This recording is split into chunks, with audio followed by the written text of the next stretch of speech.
حضرت اسماعیل وہ پتھر لے کر آئے کہ بابا اس پر کھڑے ہو جائیے. ابراہیم علیہ الصلوۃ والسلام اس پتھر پر کھڑے ہوتے ہیں، بیٹا پتھر پکڑا رہا ہے اور باپ دیواروں کے اوپر رکھ کے بیت اللہ کی دیواروں کو بلند کر رہے ہیں، اور ساتھ ساتھ یہ کہتے جا رہے ہیں ربنا تقبل منا انک انت السمیع العلیم. اللہ یہ قبول کر لینا، اللہ یہ قبول کر لینا، اللہ یہ قبول کر لینا، یقیناً آپ ہی بہت زیادہ سننے والے، بہت زیادہ جاننے والے ہیں. نبی کریم صلی اللہ علیہ وسلم فرماتے ہیں کہ وہ دونوں اس کو بناتے رہے، اس کو بناتے رہے، اور پھر اس کے بعد کیا ہوا؟ فرمایا حتی یدورا حول البیت، بناتے بھی رہے اور ساتھ اس کے گرد پھرتے بھی رہے، چکر بھی لگاتے رہے، اور ساتھ کہتے رہے ربنا تقبل منا انک انت السمیع العلیم. اللہ قبول کر لینا. اور اللہ کو ان کے چکر لگانے اتنے پسند آئے کہ اب بیت اللہ کا طواف ایک عبادت بن گیا ہے. بیت اللہ کا طواف ایک عبادت بن گیا ہے، اور 7 چکر لگاؤ اور اس کے بعد 2 نفل وہاں ادا کرو اس پتھر کے پاس جس پر کھڑے ہو کر ابراہیم نے اس کی دیواروں کو بلند کیا تھا. ربنا وجعلنا مسلمین لک ومن ذریتنا امة مسلمة لک وارنا مناسکنا وتب علینا انک انت التواب الرحیم. اور یہ مساجد کا بنانا، تعمیر کرنا، یہ کتنی بڑی بات ہے کہ ابراہیم علیہ الصلوۃ والسلام نے پھر دعا کی ربنا وابعث فیہم رسولا، اللہ ان میں اب رسول بھی بھیج. گھر بنایا ہے، اب ان میں رسول بھیج، انہی میں سے. تو اللہ رب العالمین نے اس دعا کا نتیجہ کیا نکالا، اس دعا کو قبول کیسے کیا کہ پھر اس جیسا نہ ان سے پہلے کوئی آیا نہ قیامت تک آئے گا. اور یہ دعا کی کب؟ جب اللہ کے گھر کو تعمیر کر رہے تھے. تو اللہ کے گھروں کو بنانا، اور نبی کریم صلی اللہ علیہ وسلم فرمایا کرتے کہ اے لوگو، میں اپنے بابا ابراہیم علیہ السلام کی دعا اور عیسیٰ علیہ السلام کی بشارت کا نتیجہ. اگر یہ بات، یہ حقیقت، یہ عظمت ہماری سمجھ میں آ جائے تو یقیناً ہم اپنے گھروں سے پہلے اللہ کے گھروں کو بنانے کی فکر کریں، اور کوشش ہو کہ اللہ کے گھروں کو بناتے جائیں اور اللہ جنت میں ہمارے لیے گھر بناتا جائے. اور پھر یہ خلیل الرحمن، خلیل اللہ، تو نبی کریم صلی اللہ علیہ وسلم جو اللہ کی مخلوق میں سب سے افضل ہے، سب سے بہترین ہے، جب آپ مدینہ تشریف لائے تو سب سے پہلا کام کیا کیا؟ سب سے پہلا کام کیا کیا؟ مسجد کو بنائے. مدینہ منورہ میں تشریف لائے تو جس جگہ آ کر آپ کی سواری رکی، بیٹھی سواری، تو ارشاد فرمایا کہ اب اسی جگہ کو ہم اپنا ٹھکانہ بنائیں گے، اسی جگہ کو رہنے کی جگہ بنائیں گے. لیکن وہاں رہنے کے لیے اپنے حجرے، اپنا ٹھکانہ بعد میں بنایا، پہلے مسجد نبوی کی تعمیر کو شروع کی. اور پھر نبی کریم صلی اللہ علیہ وسلم نے پوچھا یہ جگہ کس کی ہے؟ پتہ چلا 2 یتیم بچوں کی ہے جو بنو نجار سے، اور حضرت اسعد ابن زرارہ وہ ان کی نگہبانی، ان کی دیکھ بھال کر رہے. تو نبی کریم صلی اللہ علیہ وسلم آپ نے ان دونوں بچوں کو بلایا اور فرمایا ہاں بیٹو، یہ جگہ میں تم سے خریدنا چاہتا ہوں، بتاؤ اس کی قیمت کیا لوگے؟ تو وہ بچے کیا کہنے لگے؟ بل نہبہ لک یا رسول اللہ صلی اللہ علیہ وسلم، اللہ کے رسول صلی اللہ علیہ وسلم، ہم اس جگہ کے پیسے نہیں لیں گے، اس جگہ کو ہم ویسے ہی بطور ہدیہ، بطور ہبہ آپ کو دیتے ہیں، آپ اس پر اللہ کا گھر بنا لیجیے۔ نبی کریم صلی اللہ علیہ وسلم نے منظور نہ فرمایا بلکہ انہیں قیمت دی اور پھر اس کو لیا۔ اب جب اس کی تعمیر کی باری آئی، صحابہ کرام تعمیر کر رہے ہیں اور نبی کریم صلی اللہ علیہ وسلم وہ بھی ساتھ شامل ہیں۔ صحابہ وہ بھی پتھر اٹھا رہے ہیں اور اللہ کے رسول وہ بھی پتھر اٹھا رہے ہیں صلی اللہ علیہ وسلم، اور آپ جب پتھر اٹھاتے ہیں تو ساتھ آپ کی زبان مبارک پر یہ الفاظ جاری ہیں، ھذا الحمال لا حمال خیبر ھذا ابر ربنا واطہر۔ خیبر ہے، خیبر اس وقت ایک بڑی تجارتی منڈی تھی، وہاں سے چیزوں کو لایا جاتا تھا، پھل آتا تھا، مختلف قسم کے پھل لائے جاتے تھے اور اسی طرح اور چیزیں آتی تھی۔ تو نبی کریم صلی اللہ علیہ وسلم پتھر اٹھا رہے ہیں اور ساتھ فرما رہے ہیں کہ یہ جو وزن میں اٹھا رہا ہوں یہ خیبر والا وزن نہیں ہے، یعنی اٹھا پتھر رہے ہیں، اور خیبر سے کیا آتا ہے؟ پھل آتا ہے، فروٹ آتا ہے، سبزیاں، ترکاریاں اور اس طرح کی چیزیں آتی ہیں۔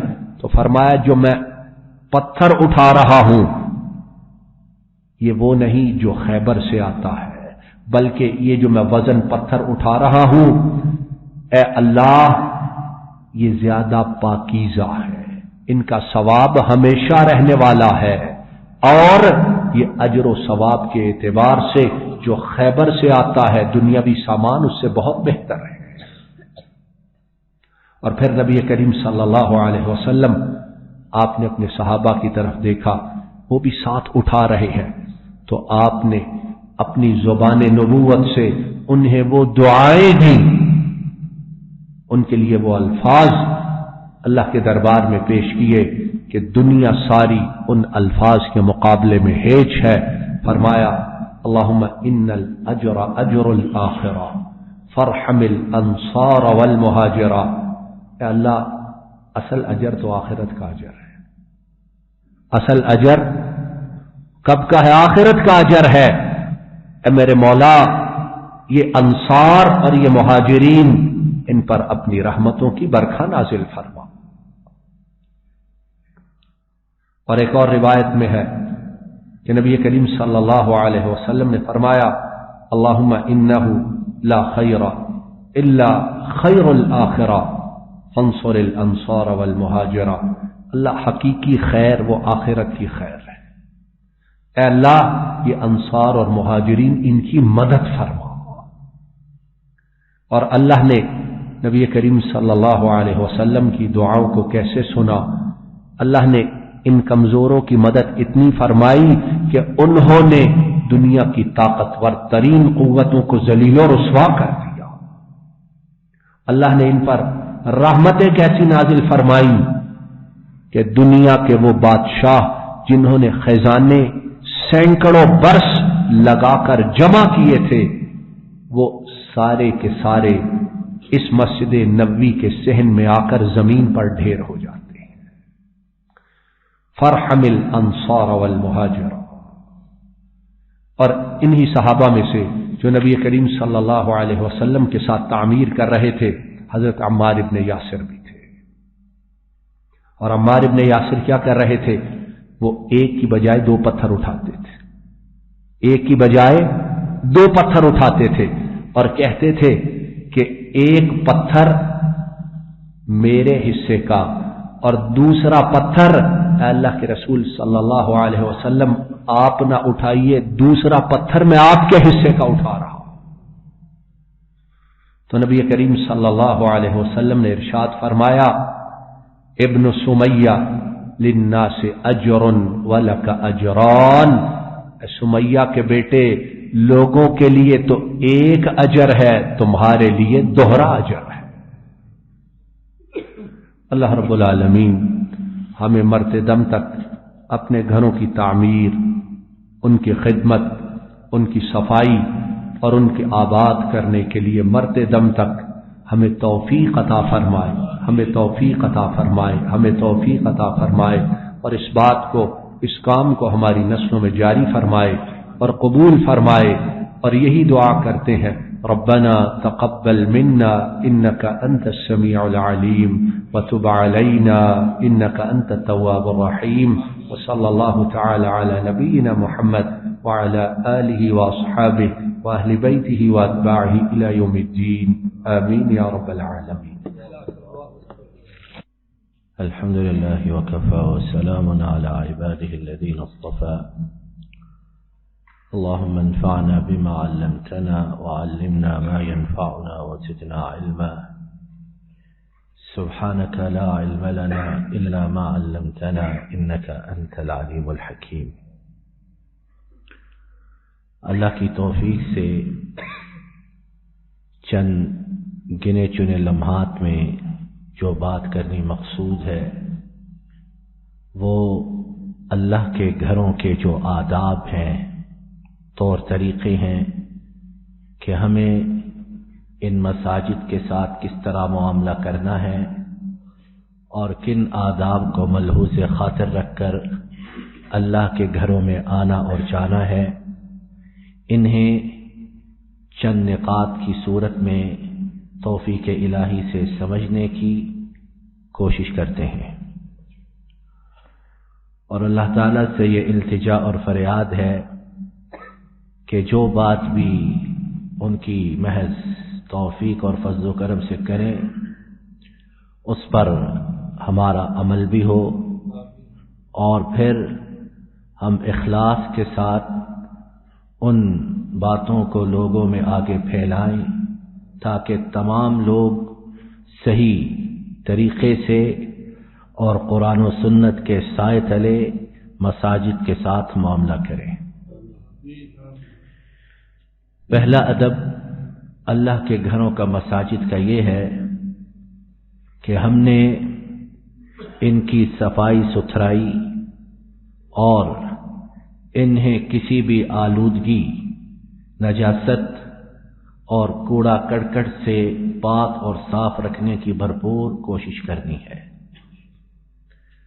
ابھی اس وقت اللہ کی توفیق سے میرے سامنے ہر ادب اس کی دلیل حدیث پاک کی صورت میں یا اس سے پہلے قرآن پاک کی صورت یا آیات کی صورت میں موجود ہے، لیکن وقت کے پیش نظر صرف ہم اس کے اردو ترجمے پر اکتفا کرتے ہیں تاکہ اللہ کی توفیق سے زیادہ بات کو ہم سن بھی سکیں، سمجھ بھی سکیں اور عمل کرنے کے لیے تیار بھی ہو جائیں۔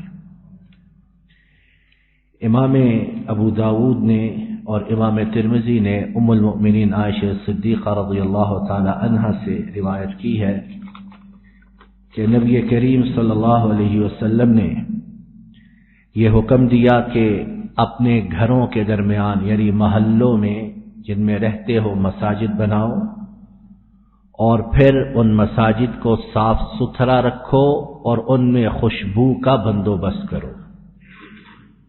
ہمارے گھر تو خوشبوؤں سے معطر رہے اور اللہ کا گھر وہ اس چیز سے محروم رہے تو اللہ کو یہ بات پسند نہیں ہے۔ تو پہلا ادب یہ کہ ہم نے مساجد کی صفائی ستھرائی کا حتی الامکان خیال رکھنا اور اس میں خوشبو کا بہت زیادہ اہتمام کرنا ہے۔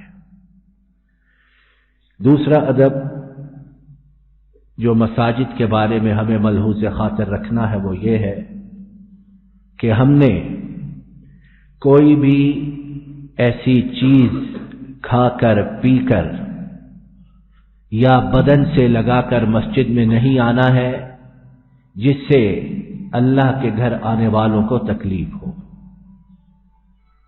اور یہاں اس بات کی مثال سننے سے پہلے ہمارے وہ بھائی جو سگریٹ نوشی کرتے یا اس طرح کی چند دوسری عادات میں مبتلا ہیں، انہیں ہم مسجد آمد پر خوش آمدید کہتے ہیں،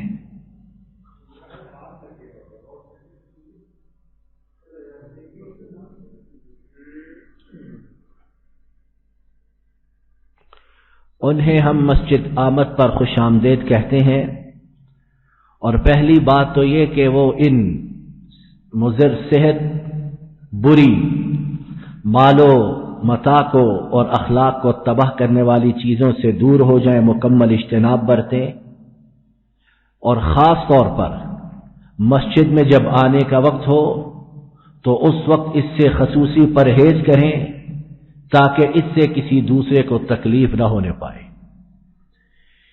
امام بخاری اور امام مسلم نے نبی رحمت صلی اللہ علیہ وسلم سے حدیث پاک روایت کی کہ جس نے پیاز لہسن کھایا تو وہ ہم سے دور ہو جائے، اور بعض الفاظ میں ہماری مسجد سے دور ہو جائے اور اپنے گھر میں بیٹھے۔ اور امام مسلم کی ایک روایت میں نبی کریم صلی اللہ علیہ وسلم نے پیاز اور لہسن کے ساتھ کڑی، جو ہمارا کھانا ہوتا ہے کڑی، اس کے کھانے سے بھی آپ صلی اللہ علیہ وسلم نے مسجد آتے وقت منع فرمایا کہ اس کی بھی بدبو یا مسجد میں آنے کے بعد اس کے کھانے کے اثرات انسان کے منہ سے بدبو کی صورت میں اگر نمودار ہوتے ہیں تو وہ دوسروں کے لیے اذیت کا باعث بنتا ہے۔ تو دوسرا ادب یہ کہ ہر اس چیز سے اجتناب جس سے ہمارے دوسرے مسلمان نمازی بھائیوں کو تکلیف اور اذیت پہنچے۔ تیسرا ادب مساجد کے بارے میں یہ ہے کہ ہم نے مساجد آتے وقت حتی الامکان اپنی اپنی استطاعت کے مطابق اچھے لباس کا انتخاب کرنا ہے۔ یہ نہیں کہ کسی دعوت میں جانا ہے، نوکری کاروبار، وہاں تو اعلیٰ ترین لباس، گھر میں موجود سب سے بڑھیا افضل لباس، اور اللہ کے گھر کے لیے ہم نے وہ لباس رکھ چھوڑا ہے جو کسی شمار میں نہیں آتا۔ اللہ تعالیٰ نے قرآن پاک سورہ اعراف آیت نمبر 31 میں ارشاد فرمایا، اے آدم کے بیٹو، مسجد میں آتے وقت، ہر مسجد میں آتے وقت زیب و زینت کو اختیار کرو، اور یہ جائز حدود میں ہر انسان کی اپنی اپنی استطاعت کے مطابق، حرام یا مکروہ جس میں بدن کا سطر ظاہر ہوتا ہو، یا انسان دوسروں کے لیے غیر معمولی طور پر مرکز نگاہ بنے، ایسے لباس سے بھی اجتناب برتنا، غرض یہ کہ بہترین جائز حدود میں بقدر استطاعت جو لباس ہم زیب تن کر سکتے ہیں وہ ضرور کریں۔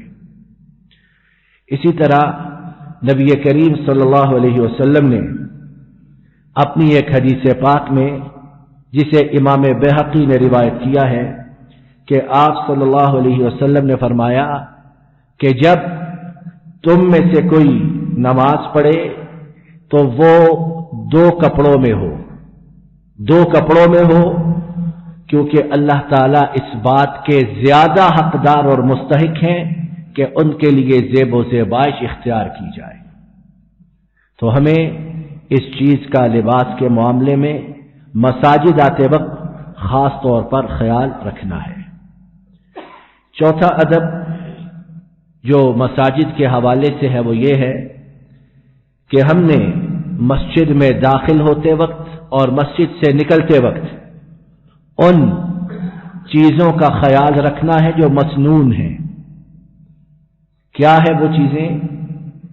امام حاکم نے حضرت انس بن مالک رضی اللہ عنہ سے روایت کی ہے، وہ کہتے ہیں کہ نبی کریم صلی اللہ علیہ وسلم کی سنتوں میں سے ایک یہ ہے کہ جب تم مسجد میں داخل ہونے لگو تو دایاں پاؤں اندر رکھو، اور جب باہر نکلنے لگو تو تمہارا بایاں قدم جو ہے وہ پہلے باہر ہو۔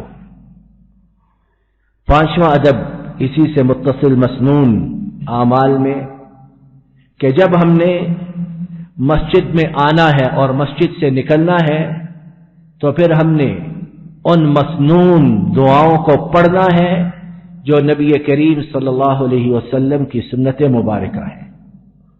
امام ابو داؤد نے حدیث پاک روایت کی کہ نبی رحمت صلی اللہ علیہ وسلم نے ارشاد فرمایا کہ جب تم میں سے کوئی مسجد میں داخل ہونے لگے تو وہ نبی کریم صلی اللہ علیہ وسلم پر درود و سلام بھیجے اور پھر کہے کہ اللہ میرے لیے اپنی رحمت کے دروازوں کو کھول دینا، اور جب باہر نکلنے لگے تو پھر کہے اے اللہ میں آپ سے آپ کے فضل کا سوال کرتا ہوں۔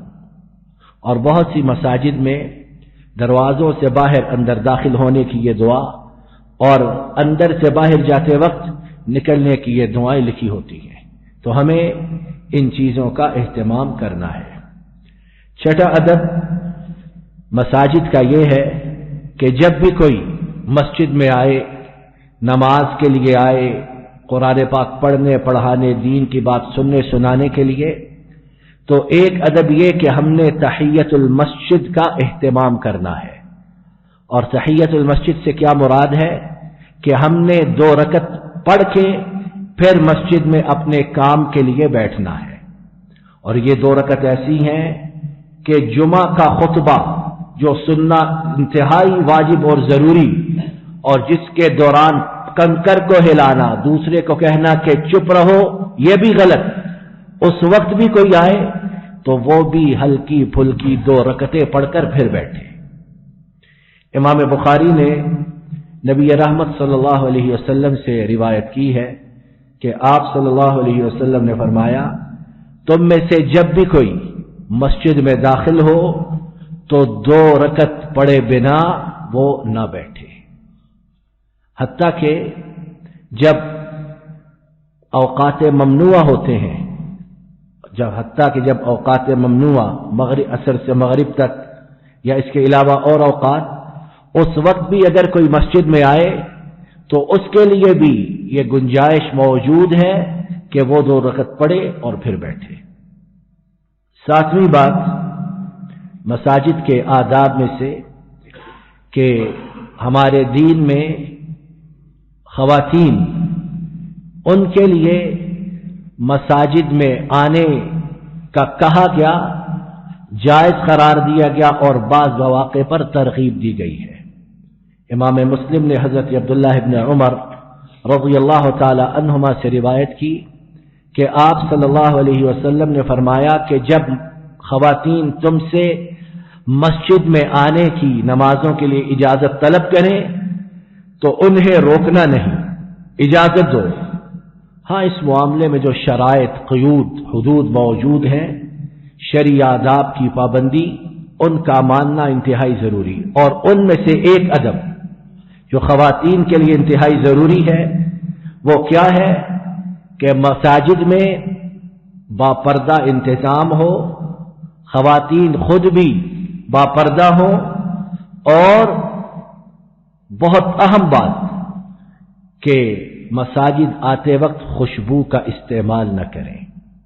بازاروں میں جائیں، دوسروں کے گھروں میں جائیں، کہیں جائیں، اس وقت بھی یہ ناجائز، لیکن اللہ کے گھروں میں آتے وقت خصوصی طور پر اس کا خیال رکھنا ہے اور اس سے اپنے آپ کو دور اور محفوظ رکھنا ہے۔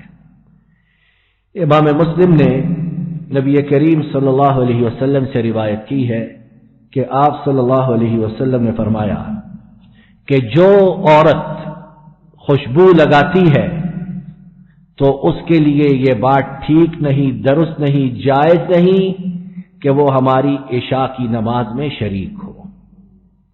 تو منع کیا گیا، روکا گیا، اور اس سے اللہ کی توفیق سے فتنوں کا سدباب اور مساجد آنے جانے کی آڑ میں جو خرابیاں، فساد پیدا ہوتے ہیں، اس کا بخوبی سدباب کیا گیا ہے۔ 8ویں بات مساجد کے ادب کے حوالے سے یہ ہے کہ مساجد کے اندر اپنی گمشدہ چیزیں، کسی کی کوئی چیز گم ہو گئی ہے تو اس کا اعلان نہیں کرتے پھرنا۔ مساجد کوئی سبزی منڈی ہے، کوئی مرکز ہے، کوئی ٹرکوں کا اڈا ہے، اللہ کے گھر ہیں، یہاں اپنی گم شدہ چیزیں ان کا اعلان نہیں کرنا ہے۔ امام مسلم نے نبی رحمت صلی اللہ علیہ وسلم سے روایت نقل کی ہے کہ آپ صلی اللہ علیہ وسلم نے ایک شخص کو سنا کہ وہ مسجد میں اپنی گم شدہ کسی چیز کا اعلان کر رہا تھا، تو آپ صلی اللہ علیہ وسلم نے فرمایا کہ اللہ کرے یہ چیز نہ ملے۔ مساجد اس کام کے لیے تو نہیں بنائی گئی ہے، یہ عبادت کے لیے، اللہ کے ذکر کے لیے، دعوت و تبلیغ کے لیے، واعظ و نصیحت کے لیے، لیکن یہ کہاں سے بات آ گئی کہ مساجد کو ان باتوں کا مرکز و محور بنا لیا جائے۔ نواں ادب جو مساجد کے حوالے سے ہے وہ یہ ہے کہ جس طرح گم شدہ چیزوں کا اعلان اجتماعی صورت میں کرنا مساجد میں منع ہے، اسی طرح مساجد کے اندر خرید و فروخت کی بات کرنا، کسی کاروباری معاملے کو زیر بحث لانا، یہ بھی ناپسندیدہ اور درست نہیں ہے۔ امام ترمذی نے نبی کریم صلی اللہ علیہ وسلم سے روایت کی ہے کہ آپ صلی اللہ علیہ وسلم نے فرمایا، جب تم دیکھو کہ مسجد میں کوئی خرید و فروخت کر رہا ہے، بیچ رہا ہے، خرید رہا ہے، تو اسے کہو کہ اللہ تمہاری تجارت میں تمہیں نفع نہ دے۔ حتیٰ کہ مسلمان اس کے حقوق کا کتنا خیال ہے، اور یہاں بد دعا دی جا رہی ہے، تو کتنا سنگین معاملہ ہے کہ اللہ تمہاری تجارت میں تمہیں نفع فائدہ نہ پہنچائے۔ تو نواں ادب یہ کہ مساجد کو ان چیزوں سے پاک اور صاف رکھنا ہے۔ 10واں اور ہماری گفتگو کا آخری ادب، اور اسی پر ہم انشاءاللہ اپنی گفتگو کو سمیٹتے ہیں، وہ یہ ہے کہ مساجد کے اندر بلند آواز سے بات کرنا کہ دوسروں کو اس سے اذیت اور تکلیف ہو، اس سے بھی اپنے آپ کو بچائے رکھنا ہے۔ ایک امام صاحب ہیں، وہ بلند آواز سے قرات کر رہے ہیں نماز میں، تو اس میں تو کوئی حرج نہیں، یہ تو مسجد کا بنیادی کام ہے۔ درس و نصیحت، واعظ و ارشاد کی محفل ہے، اس میں مبلغ، داعی، خطیب کبھی آواز بلند کرتا ہے، کبھی نیچی کرتا ہے، تو یہ بھی مسجد کا بنیادی کام ہے۔ عام لوگوں کے لیے کہ کوئی بات کرے، کوئی کام ہے، کان میں سرگوشی ہو، بالکل آہستگی سے، شائستگی سے بات ہو، لیکن کوئی مسئلہ ہے، کوئی اس کونے میں کھڑا بول رہا ہے، کوئی ادھر بول رہا ہے، کسی کو کوئی ضرورت ہے تو چیخ رہا ہے، چلا رہا ہے، تو اس چیز کی سختی سے ممانعت کی گئی ہے۔ امام ابو داؤد نے نبی کریم صلی اللہ علیہ وسلم کی حیات طیبہ کا ایک واقعہ نقل کیا کہ آپ صلی اللہ علیہ وسلم مسجد میں اعتکاف میں بیٹھے ہوئے تھے، آواز سنی کہ کچھ لوگ بلند آواز سے قرآن پاک کی تلاوت کر رہے ہیں، بہت بلند آواز سے، جس طرح لوگ مسجد میں بیٹھ کر تلاوت کرتے ہیں، تو بہت بلند آواز سے تلاوت کر رہے ہیں۔ آپ صلی اللہ علیہ وسلم نے پردے کے پیچھے سے جھانکا اور ارشاد فرمایا کہ تم میں سے ہر ایک اپنے رب سے التجا کرنے والا، گفتگو کرنے والا ہے، پس آپس میں ایک دوسرے کو تکلیف اور اذیت نہ پہنچاؤ۔ تلاوت کرنی ہے اتنی آواز میں کرو جو تم سن سکو، سمجھ سکو، دوسروں کو تکلیف کاہے کے لیے دینی ہے۔ اور پھر آپ صلی اللہ علیہ وسلم نے اصل مسئلہ جو وہ لوگ پیدا کر رہے تھے بلند آواز سے تلاوت، اس کے متعلق کہا کہ تلاوت کرتے ہوئے بھی اپنی آوازوں کو ایک دوسرے پر بلند نہ کرو، کہ اس کی آواز بلند ہو رہی ہے تو میں اس سے اونچا پڑھوں، اس کی ہو رہی ہے میں اس سے اونچا پڑھوں۔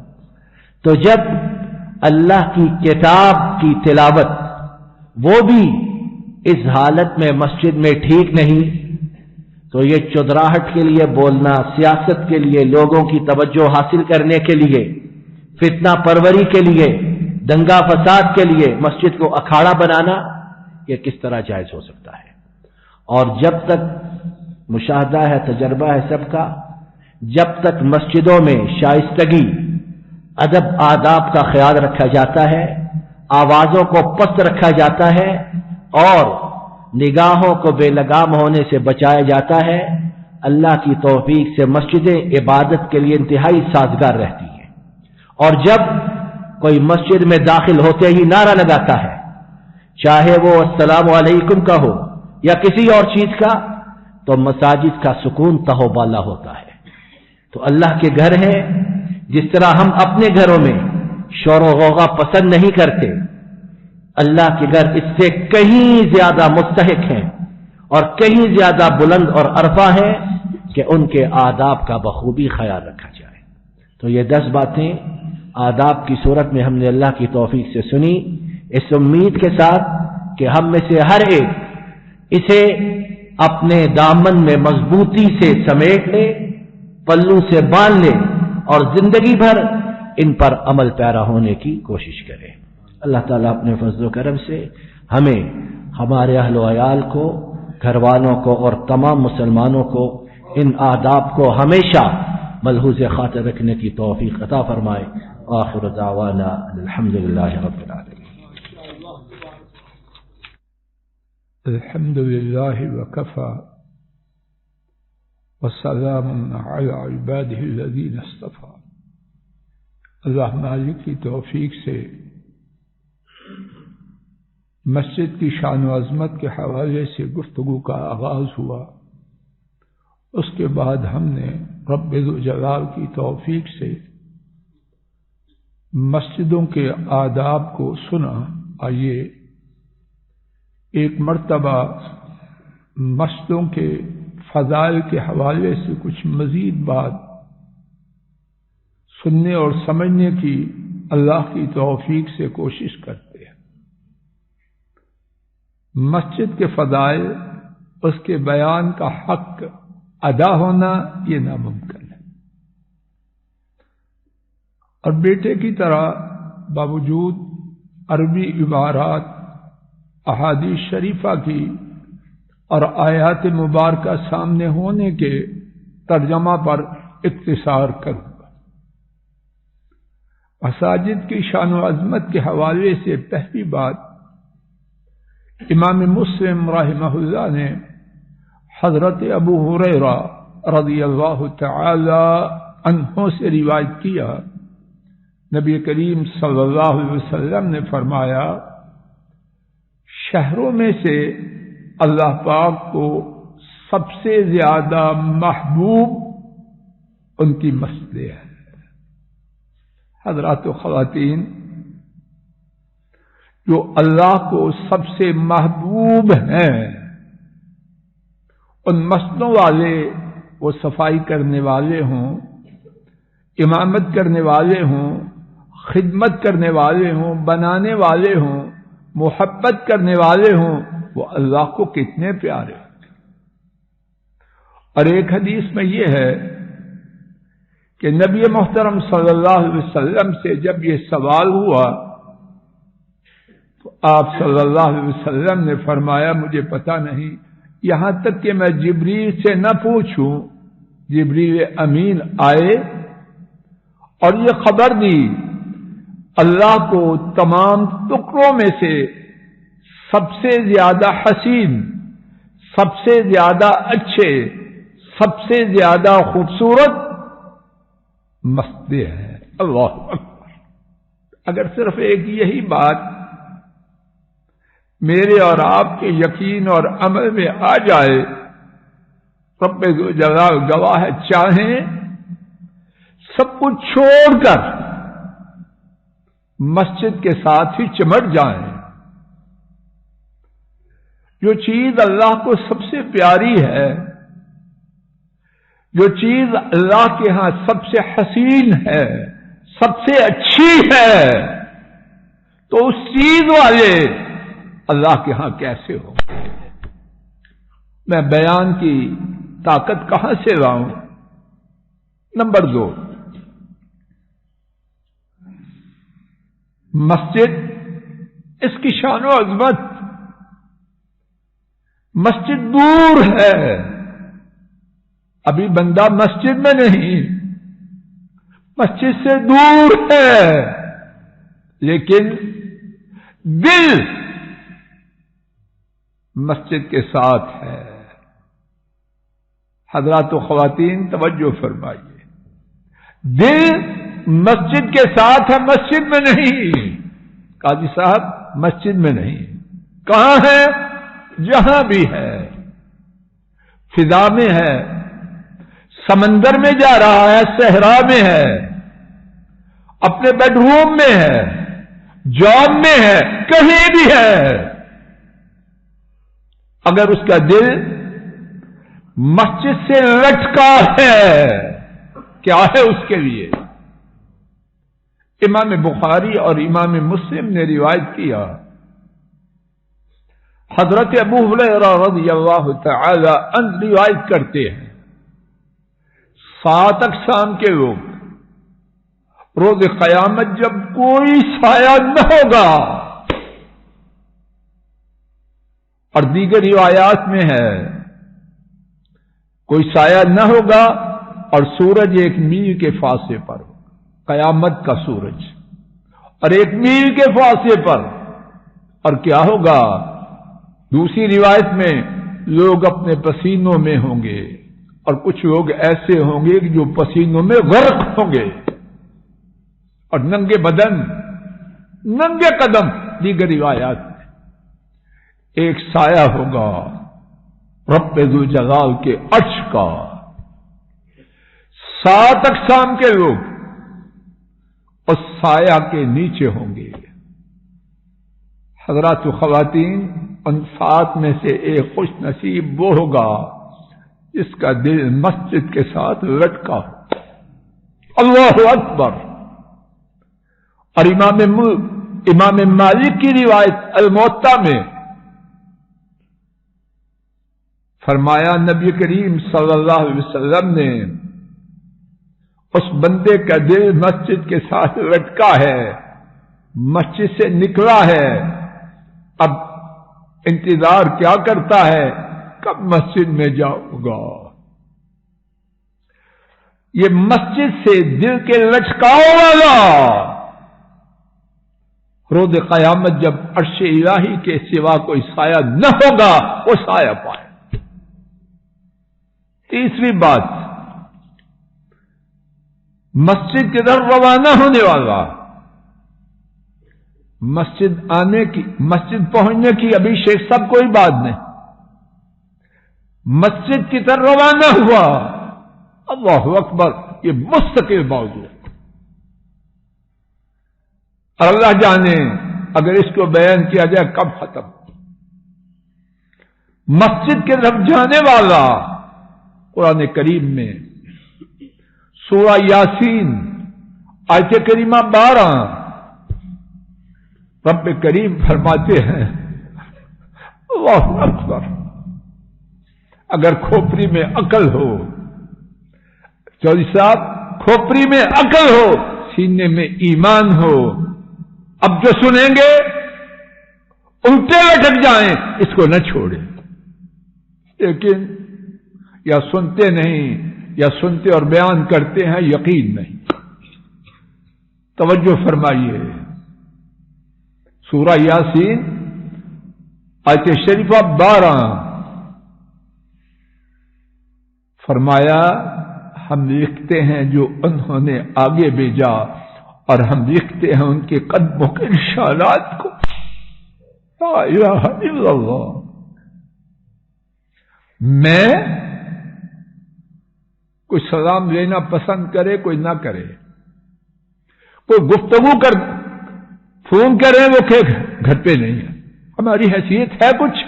ہر آدمی کتنا فنے خاں بنے، کیوں شیخ صاحب اس سے اوپر ایسے ہیں جو اس کو کیڑے کے برابر نہیں سمجھ، ایسے چیونٹی کے برابر نہیں سمجھ، ہیں ایسے کہ ہماری حیثیت ہے کیا؟ رب ذو جلال اپنے بارے میں فرماتے ہیں وَنَكْتُبُ مَا قَدَّمُوا وَآثَارَهُمْ، جو انہوں نے آگے بھیجا اور جو قدم چل کے مسجد میں آتے ہیں ہم ان قدموں کے نشانات کو لکھتے ہیں۔ اللہ اکبر۔ اور یہ قدم جو لکھنے والے ہیں وہ اللہ کے حکم سے لکھتے ہیں، اللہ نے ان کی نسبت اپنی طرف کی، اور وہ لکھنے والے کس طرح لکھتے ہیں؟ جمائیاں لیتے ہیں۔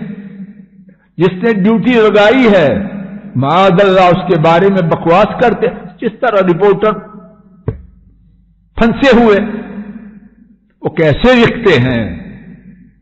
ظفر صاحب جی بات سمجھ آ رہی ہے؟ کیسے لکھتے ہیں؟ امام ترمذی نے حضرت ابن عباس رضی اللہ تعالی عنہما سے روایت کیا،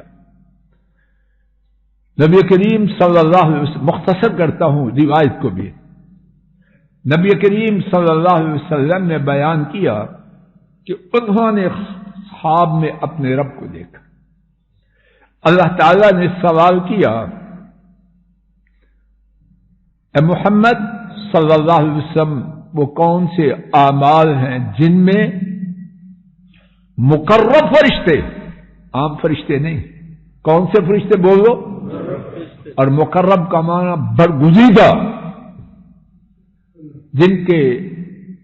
جن کے بارے میں برگزیدہ فرشتے آپس میں جھگڑا کرتے ہیں۔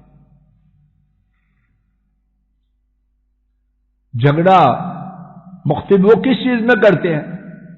بابا کوئی ردی چیز لے آئے تو بچے اس کے لینے میں جھگڑا کرتے ہیں، کیوں ملک صاحب؟ کس میں کرتے ہیں؟ جو سب کو پسند، ایسے ہی شیخ صاحب نے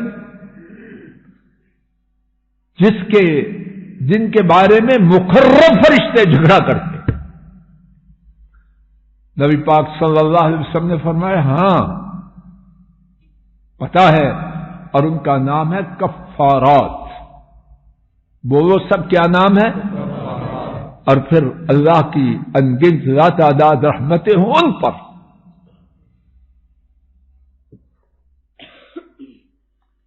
ان کی تفصیل بھی بیان کرتی، 3 اعمال ہیں۔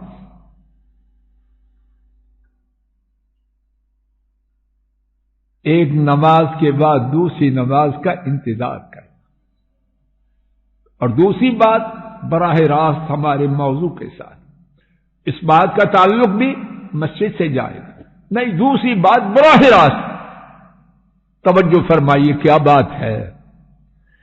پیدل چل کے مسجد میں جانا جماعت کے ساتھ نماز کے لیے۔ حضرات اگر مجھے آپ کو اس کا یقین ہو جائے جماعت سے رہنا ہم پر آسان ہو، کیوں محمد علی صاحب؟ یقین نہیں ہے، بولتے ہیں یا اللہ یقین دے دے، یا جانتے ہی نہیں۔ پیدل چل کے جماعت کے ساتھ جانا یہ کون لکھتے ہیں؟ بولو۔ اور صرف لکھتے ہیں نہیں، کیا کرتے ہیں؟ آپس میں جھگڑتے ہیں۔ کیوں جھگڑتے ہیں؟ تفصیل یہ ہے، ہر مقرب فرشتہ چاہتا ہے میں لکھوں، اور کیا کروں؟ ان کے پاس لے کے خود پہنچوں، دوسروں سے پہلے، جنہوں نے سورہ یاسین میں فرمایا وَنَكْتُبُ مَا قَدَّمُوا وَآثَارَهُمْ، ہم ان کے قدموں کو لکھتے ہیں، ہم ان کے قدموں کے نشانات کو لکھتے ہیں۔ اور بس یہی ہے؟ نہیں، عیسیٰ میں سن لیجیے پھر دیکھیے اور کیا فرمایا۔ تیسرا عمل، جب دل نہ چاہے پورا وضو کرنا۔ اب ان 3 اعمال کی مزید شان سنی۔ ایک تو ہو گئی کون لکھتے ہیں، نمبر 1 اس سے پہلے وہ کیا تھا؟ ان کا نام کیا ہے؟ کفارات، گناہوں کو دور کرنا۔ تیسری بات فرمایا ان کے کرنے والا، یعنی ان 3 اعمال کے کرنے والا، اور ان میں دوسرا عمل کیا تھا؟ بولو، وہ جو ان تین اعمال کے کرنے والا جب تک زندہ رہے گا خیریت سے زندہ رہے گا، اور جب موت آئے گی، مرنا ہے کہ نہیں، تو موت بھی خیریت سے آئے گی۔ اور اپنی موت کے دن کیسے ہوگا؟ فرمایا اپنی موت کے وقت، یہ تشریح میں ہے، ترجمہ یہ ہے، اور وہ اپنے گناہوں سے اس طرح ہوگا جس طرح ماں کے ہاں پیدا ہونے کے دن تھا۔ اور ان تین کاموں میں سے زور سے کہیے ایک کیا ہے؟ پیدل چل کے جس مسجد کی طرف جانے پر اتنا بڑا ثواب ہے، اس مسجد کی شان کیا ہو۔ کتنی باتیں ہو گئیں؟ 4، 5ویں بات بیچ میں چھوڑ رہا ہو، بہت باتیں۔ مسجد میں پہنچا، مسجد میں پہنچ گیا تو کیا ہوا؟ وہ ہوا، اللہ رب العالمین گواہ ہے، جس نے پہلے یہ بات سنی نہیں اس کے تصور میں بھی۔ امام طبرانی حضرت سلمان رضی اللہ عنہ سے روایت کرتے ہیں، نبی محترم صلی اللہ علیہ وسلم نے فرمایا، جس شخص نے اپنے گھر میں وضو کیا، اچھا وضو کیا، اب وہ آپ سن رہے ہو کہاں وضو کیا، اور حازم سامنے اور آگے ساتھ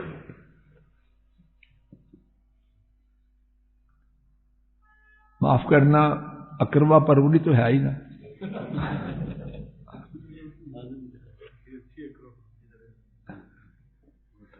کہاں وضو کیا؟ حازم کہاں وضو کیا؟ میرے سامنے کوئی، اس کو میں دیکھنا چاہتا ہوں۔ جس نے وضو کیا گھر میں اور اچھا وضو کیا، پھر کیا ہوا؟ مسجد میں آ گیا، فرمایا وہ اللہ کا مہمان ہے۔ دورانی بیٹا جی پی ایم بلائے، پتہ نہیں جاتے جاتے اس نے اپنے خود رہنا کے جا چکا، جائیں گے کہ نہیں؟ بیمار باپ کو بھی چھوڑ کے جائیں گے، بیگم صاحب آپ کو چھوڑ جائیں گے، پی ایم نے بلایا، اور یہاں کون ہے جس کا مہمان بننا ہے؟ الفاظ ہیں فَهُوَ زَائِرُ اللَّهِ، وہ اللہ کا مہمان ہے، اور کیا ہے؟ بس نہیں، اور میزبان کی ذمہ داری ہے کہ اس نے اپنے مہمان کی عزت کرنا ہے، اور جب عزتوں کے مالک رب کسی کی عزت کرنے کے ذمہ دار بنتے ہیں تو کیا ہو؟ باقی 2 منٹ میں صرف ایک نقطہ اور سن لیتے ہیں۔ جس نے اب مسجد میں اپنا دل لگایا، ملک صاحب مسجد میں دل لگایا، وہ کیا ہے؟ یا اللہ مجھے آپ سب کو انہی میں شامل کرو۔ امام احمد رحمہ اللہ حضرت ابو ہریرہ رضی اللہ تعالی عنہ سے روایت کرتے، نبی کریم صلی اللہ علیہ وسلم نے فرمایا، یقیناً مسجدوں کے لیے کچھ لوگ ایسے ہیں جیسے مسجد کی میخیں، میخ کیل، یعنی مسجد میں ان کا دل وقت فارغ ہوئے مسجد میں آئے، کام چھوڑ کے مسجد میں نہیں آنا، کام چھوڑ اس کو ڈنڈے مارو، نکال دو۔ چوہدری صاحب اس کے لیے کوئی مسجد میں جگہ نہیں، فارغ مسجد میں آئے۔ فرمایا کچھ لوگ یقیناً مسجد کی میخیں ہیں، اب کیا ہے؟ فرمایا جب وہ غائب ہوتے ہیں، اللہ اکبر، کچھ لوگ یقیناً مسجد کی میخیں ہیں، ان کے ساتھی کون ہیں؟ اللہ کے فرشتے ہیں، اور جب وہ مسجد میں نہیں آتے تو فرشتے ان کو ڈھونڈتے ہیں.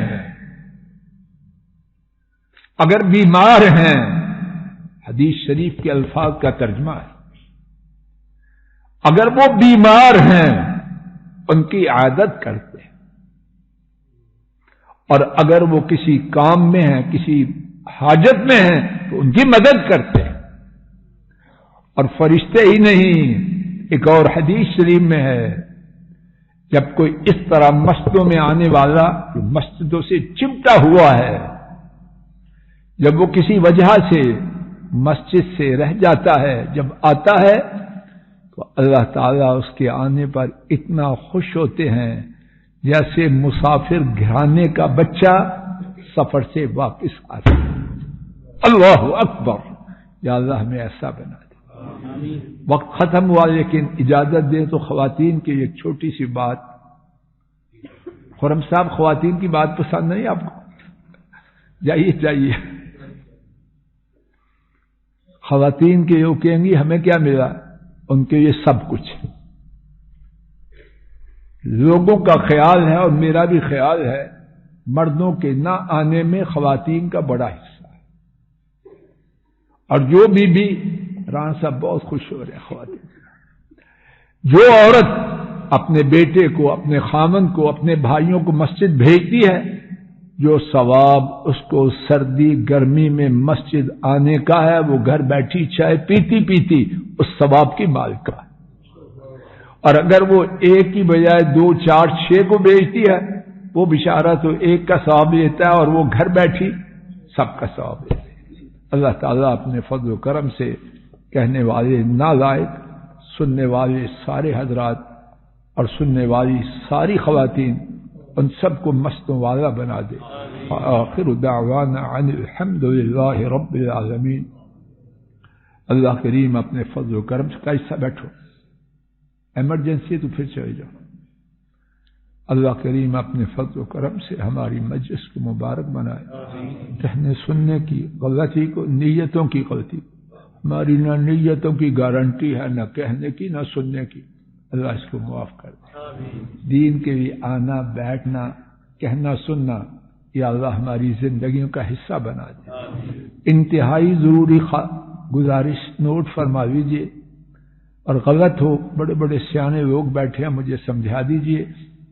دین سے دوری کا ایک بڑا سبب یہ ہے کہ دین کی بات نہ سننا. کیوں شیخ صاحب، قاضی صاحب، قدیر صاحب، ایسے ہی دین کی بات نہ سننا ہو، ٹائم نہیں. اکیڈمی اللہ کے لیے اس لعنت کو ختم کیجیے. ٹائم نہیں، اس لعنت کو ختم کیجیے.